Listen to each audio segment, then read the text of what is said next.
We got us a corpse and cartridge occasion.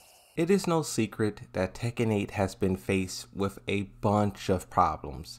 The players have been getting more and more frustrated every tweet the developer put out because we feel like absolutely nothing is being done. They're doing all this talking, all this yip yap, but when it comes to actually fixing the problem, nothing but excuses. This is how we felt all the way up until this moment. Even though what they're doing now is really good, the battle is still not over. I want to take a look back at some of the things that's still going on currently. After my files got corrupted, the costume that I bought could be seen as locked and I can't use it. Now what this person is talking about is a glitch that's currently circulating. When you buy an item or an outfit from the Tekken shop, there's a big chance of you losing access to that. If your game file gets corrupted, some PC players were simply just resetting their PCs and they were losing access to the skins they purchased. The video this person has linked here, it shows the outfit being locked in the character customization section, but then when they click on it, it tells them to go to the shop.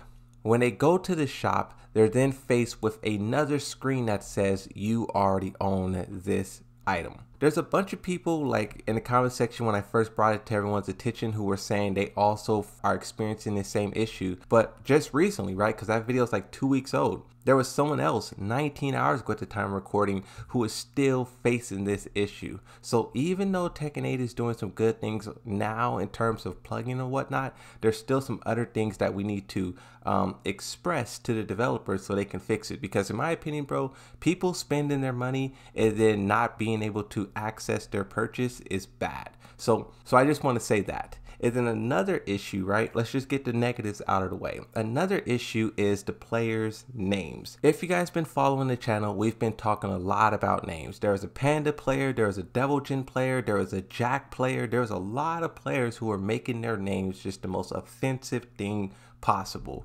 And here's someone else. You have a Jin/King main with the name of Proud Blank. I'm not even going to say it, but this got a lot of people angry on Twitter and they're tagging the developers and they're saying, ban this person. What a disgusting human being. Another example here is someone else has their name I am and then it says that, right? A lot of players are just taking offense to these things and they're just like being turned away from the game. Even though you may not feel like it's a big ordeal or the next person or whatever, I just think it's a bad look on Tekken. When you go to, let's say, a Twitter, a Facebook, a Instagram, a PlayStation, Xbox, Steam, do you ever run across someone who has a name this wild? Even though Michael Murray said he can't police all 2 million players, they kind of have to. Tekken just needs to step it up a little bit. Some people feel like players are misusing the Tekken 8 report feature because the developer said use that if you find something that's not working, but players are so fed up and I think some players are just like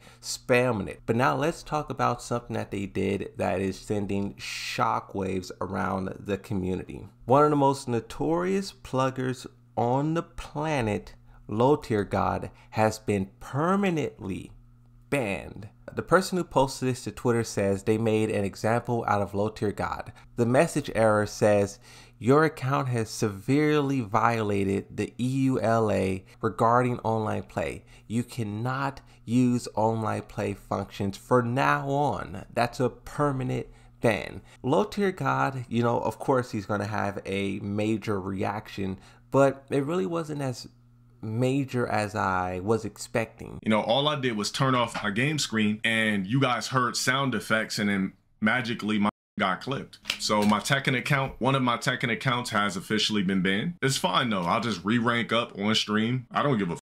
To me, it's crazy and unethical. How do you ban a nigga's account when I paid $100 for your game? He was more so just saying like, I didn't do any wrong, you know, I was turning off my monitor, but the game was still going on in the background. All these excuses. What I thought was really funny, bro said, I'ma go play Street Fighter 5. Bro said Street Fighter 5, that is a fate worse than death. That's what you deserve. Now, This ban from LowTierGod, this followed immediately after the developers put out a string of tweets. Because before we get to their tweets explaining what's happening, I just want to show you guys some of the criticism that they're being faced with. Here's another viral post. It shows a comparison between how Street Fighter and Mortal Kombat operates when someone leaves the game. For Street Fighter and Mortal Kombat, it says 2 people fight each other, but one of them quits before the game is over. In the middle, it says the person who left gets a loss. And then the final part, it says the person who didn't leave gets a win. Very simple. You leave, you lose. You stay, you win. Earlier today, they put out this tweet here. The Japanese Tekken account and Harada, they all say pretty much the same thing, so I'll read from Harada's tweet. It says, FYI, Tekken 8, we have taken the following actions to suspend accounts up to and including indefinitely of users who have engaged in the following malicious and unauthorized play. 2 types of bans were implemented, a permanent ban and time-limited ban. Now there's more to this, but the fact that there's 2 types of bans and they hit LTG with the most severe of the 2, you can see that they really just want to show the players like we get it, you know, we understand. I just want to quickly show you guys the comment section so you can see how players are feeling. The most liked post in response to this says, if that's true, how is he still there? And it's a post talking about Forest Boy. Now I haven't seen Forest Boy cheating or plugging. If you guys did, if you guys have that evidence, definitely send it to me on Twitter. But I know back in Tekken 7 days, this person was extremely famous for being a cheater.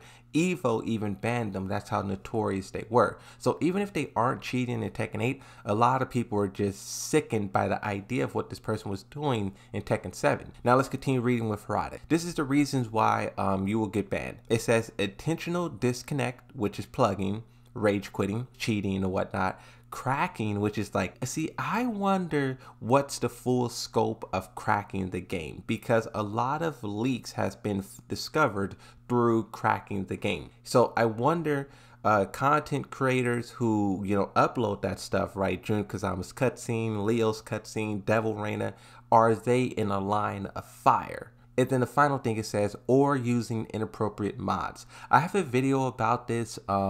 See, he uses the words mods, and this is very dangerous because he could either be talking about like actual mods, because we know they were DMCAing people on Twitter, or he's just talking about outfits. But like I said, I have a video about that. It's kind of outdated now because they're taking serious actions against players. That video will still go up. You'll see it when you see it, but that's kind of what he's talking about. Additional measures will be implemented during March to expand the scope of coverage. The action will target users who have been found in violation of the End User License Agreement, or EULA, after receiving numerous in-game calls. But Nakatsu says, confirming the details and cross-referencing with logs took some time, but we're committed to maintaining a comfortable and enjoyable online environment and will continue to address these issues accordingly. Regardless of all of that, it's just good to see the developers finally getting this situation under control.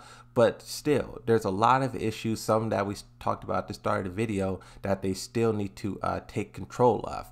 Banning LowTierGod permanently, and I'm pretty sure they probably hit some other notorious players as well. But just doing that is a good start, but there's a long road ahead of us.